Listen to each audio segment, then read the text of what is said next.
Bhatia production house वाले अपनी अगली हॉरर फिल्म की लोकेशन के लिए मीटिंग कर रहे थे।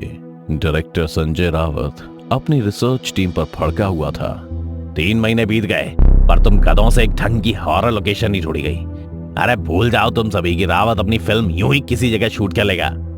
डायरेक्टर रावत ने अपनी बात खत्म ही की थी कि तभी टेबल पर बैठा एक शख्स फुसफुसाया, इनको तो अब सच में एक भूत बंगला ही ला के देना होगा। डरता नहीं है रावत, ढूंढ के लाओ असल का भूत बंगला। मैं तो वहां भी शूट करने को रेडी हूं, समझे। रावत ने अपनी बात खत्म ही की थी कि इतने में कोने में खड़ा एक लड़का सकपकाते हुए बोला, सर एक बंगला है। ले भाई, हमें तो नहीं मिला और ये इंटर्न हमें बताएगा कि लोकेशन कैसे ढूंढती है। रिसर्च टीम की बात सुन डायरेक्टर फिर से भड़क गया और बोला, तुमसे तो कुछ खड़ा नहीं गया और अब कोई कुछ कह रहा है तो इंटर्न क्या क्या उसका मुंह बंद कर दो।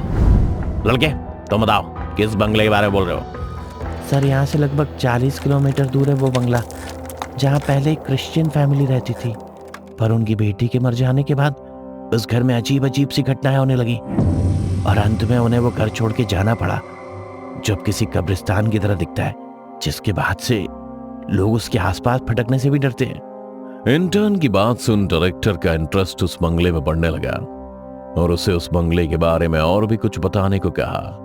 फिर इंटर्न ने डायरेक्टर को वो सब कुछ बताया जो उसने रिसर्च के दौरान जाना था कि उस घर में शायरा नाम की लड़की की आत्मा भटकती है, जिसने जाने अनजाने में ओइजा बोर्ड से काली शक्ति को अपने अंदर प्रवेश करने का न्योता दे दिया, जिसने अंत में उसकी जान ले ली और उसकी आत्मा आज भी घर में भटकती है, जिससे पड़ोसी इतना खौफ खाते हैं कि उस तरफ देखना भी पसंद नहीं करते हैं। बंगले के बारे में इंटर्न की सारी बातें सुनने के बाद डायरेक्टर ने कहा, परफेक्ट, ऐसी लोकेशन की तलाश थी मुझे। Somansh, you are no more intern now. आज से असिस्ट करोगे तुम मुझे।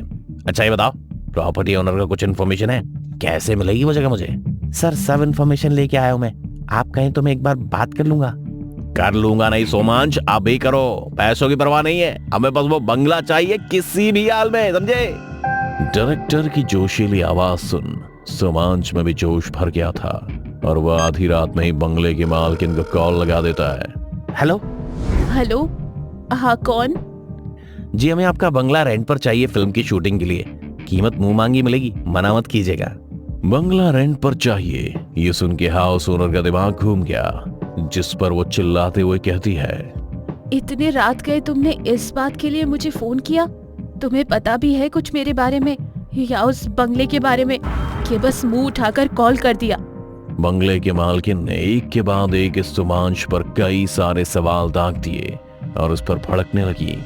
सबको यही लगा कि भूतिया बंगला तो मिलने से रहा। तभी सोमांश ने प्यारी सी मुस्कान के साथ जवाब दिया, सब कुछ जानता हूँ आपके बारे में मैं सेना। पहले आपके पति ने आपका साथ छोड़ा, फिर शायरा की मौत के बाद आपका बंगला शापित हो गया, जिसमें ना आप रह पा रही हैं और ना ही उसे खरीद रहा है।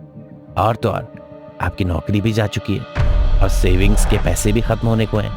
आपकी हालत ये हो चुकी है कि अब आपके गोरे जिस्म से भी उनका दिल उतरने लगा है, जो उसके बदले आपको नोट देते थे। अब रोज रात आप महंगी विस्की की जगह सस्ता ठर्रा पीते हुए यही सोचती हैं कि अगले महीने का खर्च कहाँ से लाऊंगी।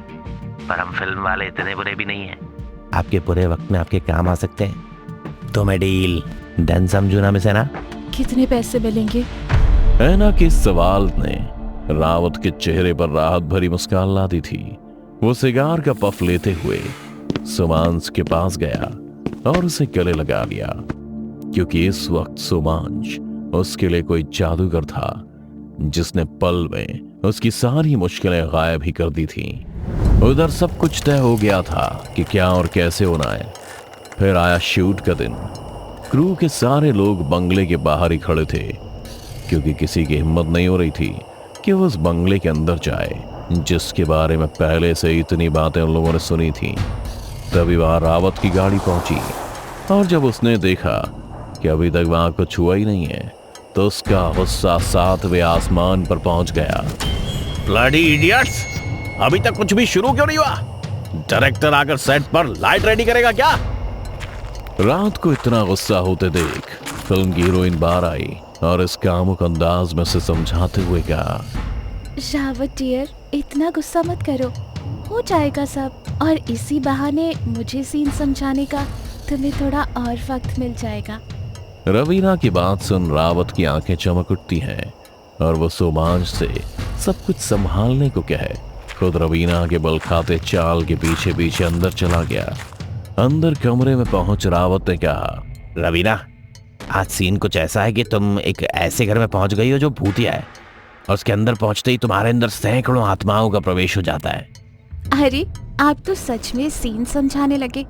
मुझे तो लगा डार्लिंग कि हमारे बीच में कोई सीन बनेगा और अगली फिल्म में मैं ही आपकी हीरोइन बनूंगी। मेरी हीरोइन तो तुम हो ही जा रहे मन। इतना कहते ही रावत ने रवीना को दीवार पर टिकाया और उस पर टूट पड़ा। दोनों एक दूसरे से ऐसे लिपट गए जैसे सांप से चंदन, और इससे पहले कि वो सारी हदें पार करते, एक जोर की आवाज ने उनके प्यार में रंग में भंग डाल दिया और वो उस कमरे से निकलकर हॉल में आ गए जहां सभी ने शायरा के कमरे में लगे उस लकड़ियों को हटा दरवाजे को तोड़ दिया था। कमरे के अंदर ठंडक और अजीब सी शांति फैली थी। सोमांश ने कमरे की लाइट जलाई जो कभी चलती तो कभी बुझती थी। इसी कमरे में लगा क्रॉस अपने आप ही उल्टा हो गया, जिसे देख क्रू का एक आदमी चीखता हुआ बंगले से बाहर की ओर दौड़ पड़ा। आदमी की चीख सुन सबको किसी अनहोनी का एहसास हो गया था। सबके कान खड़े और डर के मारे खून गर्म हो गया था। देखते ही देखते सारा क्रू बंगले से बाहर जाने को दौड़ पड़ा, मानो जैसे उन्होंने सच में कुछ देख लिया हो। सोमांश ने भी काफी कोशिश की पर वो किसी को रोक नहीं पाया। अब इस बंगले के अंदर सिर्फ रावत, रवीना और वो ही बचा था। अब बंगले का दरवाजा बंद हो गया। रावत सोमांश से कहता है, सोमांश, ये कौन मजाक कर रहा है हमारे साथ? दरवाजा अपने आप कैसे बंद हुआ? रवीना, रवीना कहाँ गई? क्या हो रहा है यार? क्या हो रहा है यार? मैम अभी तो यहीं थी और ये फोन का नेटवर्क भी गायब हो गया, पता नहीं कैसे। सोमांश गुस्से में अपने मोबाइल को पटकता है। तभी हॉल में लगा टीवी अपने आप चलने लगता है। रावत और सोमांश दोनों को ये समझ नहीं आता कि आखिर ये कैसे हुआ। देखने के लिए जैसे जैसे वो टीवी के करीब बढ़ते हैं वैसे वैसे वो और तेज छिलमिलाने लगता है, जैसे किसी ने एंटीना गलत डायरेक्शन में घुमा दिया हो।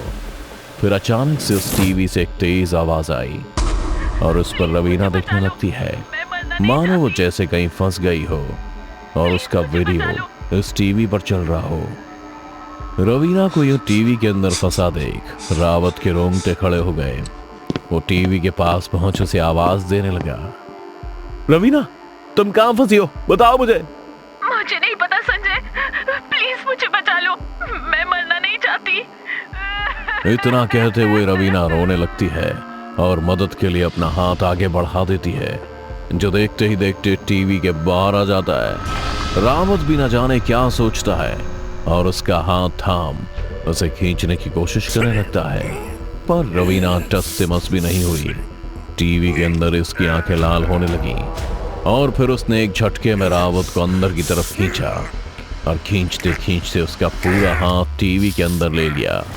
पर इससे पहले कि रावत को पूरा अंदर खींचती, सोमांश ने उसे जोर से पकड़ लिया, जिसके बाद रवीना ने अपने मुंह से रावत के हाथ को उसके शरीर से अलग कर दिया।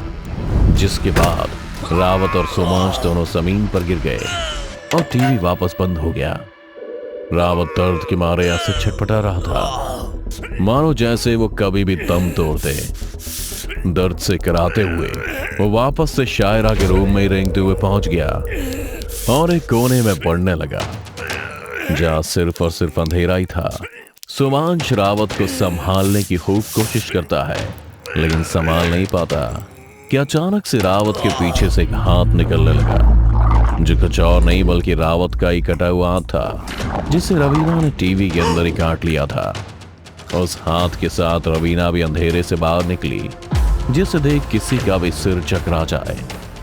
एक तो उसका रूप जो बार बार बदल रहा था, जैसे उसके शरीर में बहुत सारे लोगों की आत्मा आ गई हो, ऊपर से उसकी भयानक हंसी जिससे पूरे घर में कंपन होने लगी थी। और फिर देखते ही देखते रवीना ने एक और नया रूप ले लिया, जिसे देखते ही डायरेक्टर रावत चीखते हुए बोला, तुम रावत ऐसे चौंका जैसे उसने किसी जाने पहचाने चेहरे को देख लिया हो, जिस पर रवीना का शरीर लिए वो शैतानी आत्मा ऐसे चीखी कि सोमांश उड़ता हुआ दीवार से टकरा गया और रावत का गला उसके हाथ में था, जिसके बाद उस शैतान ने रावत के दूसरे हाथ को भी उखाड़ फेंका और उसके गले को पकड़ जमीन पर ऐसा पटका कि उसका पूरा शरीर जमीन के अंदर और सिर बाहर रह गया। उसकी जुबान इस वक्त अपनी जान की भीख मांग रही थी।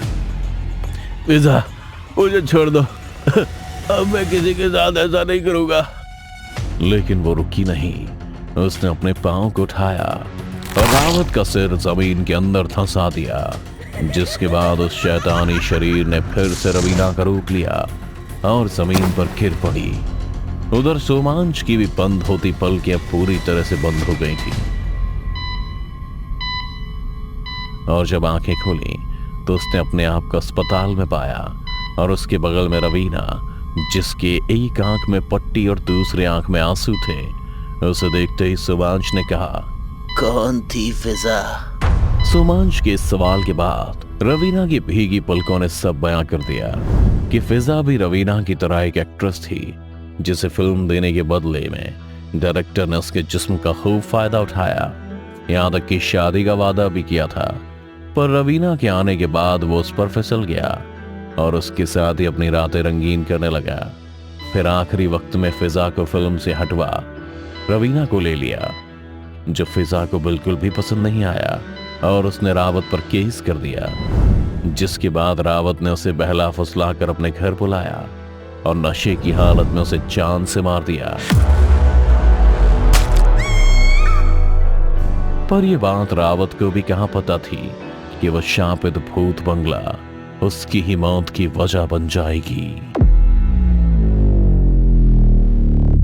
दोस्तों, अगर आपको हमारी कहानी अच्छी लगी हो तो लाइक, कमेंट और शेयर जरूर करें। साथ ही रेगुलर अपडेट के लिए चैनल को सब्सक्राइब करें। और अगर आपके पास भी कोई डर से भरी दमदार कहानी है तो भेजिए हमारे मेल एड्रेस पर अभी।